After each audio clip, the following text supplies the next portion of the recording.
Halo, selamat datang kembali di channel Dokter Bedah Tapi Gamer.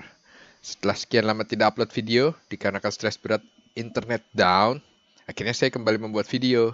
Kali ini, di sesi tips sehat Goman yang pertama, saya akan membagikan pengetahuan tentang diet di masa pandemi COVID-19. Di masa pandemi ini, yang mulai memasuki adaptasi kebiasaan baru, tetap saja aktivitas kita berkurang, menyebabkan kenaikan berat badan. Untuk diet, kita takut badan kita menjadi lemah bila terinfeksi COVID-19. Itu yang saya ingin luruskan di video ini. Dari penelitian tentang COVID-19 yang ada sampai saat ini menunjukkan bahwa obesitas merupakan salah satu faktor risiko yang bila kita terinfeksi COVID-19 mengalami gejala berat bahkan hingga kematian. Obesitas juga terkait dengan penyakit-penyakit seperti hipertensi, diabetes, jantung, kolesterol, dan lain-lain yang juga meningkatkan risiko kematian terkait COVID-19. Kebiasaan baru ini sebaiknya kita manfaatkan untuk mengubah pola hidup menjadi sehat dibanding membuat kita menjadi obes. Obesitas adalah bagian dari sindroma metabolik. Apa itu sindroma metabolik?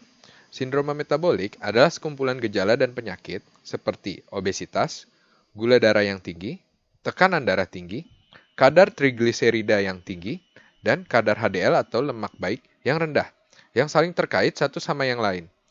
Hal ini tidak bisa disembuhkan, tetapi harus dikontrol agar tidak menyebabkan penyakit dan kerusakan organ di tubuh kita. Mengontrolnya di saat awal cukup dengan pola hidup yang sehat, dimulai dengan diet yang sehat. Oke, kembali ke diet, pandemik, dan obesitas.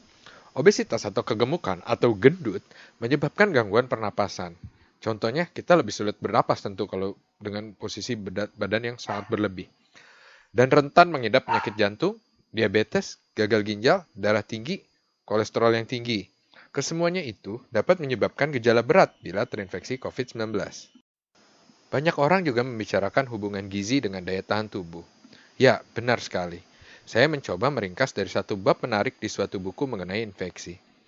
Malnutrisi atau bahkan hanya defisiensi nutrisi mikro saja seperti vitamin mineral, itu dapat menyebabkan daya tahan tubuh yang menurun.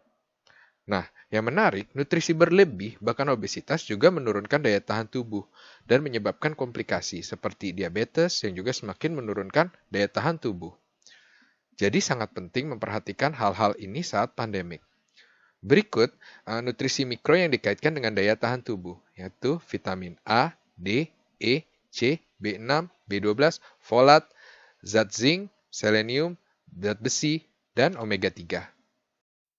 Satu hal lagi, pada orang dengan obesitas atau nutrisi berlebih, sel-sel daya tahan tubuh atau sel T juga jumlahnya banyak, tetapi fungsinya tidak normal, menyebabkan saat terjadi infeksi COVID akan timbul reaksi radang yang berlebihan yang menyebabkan COVID bergejala berat hingga kematian.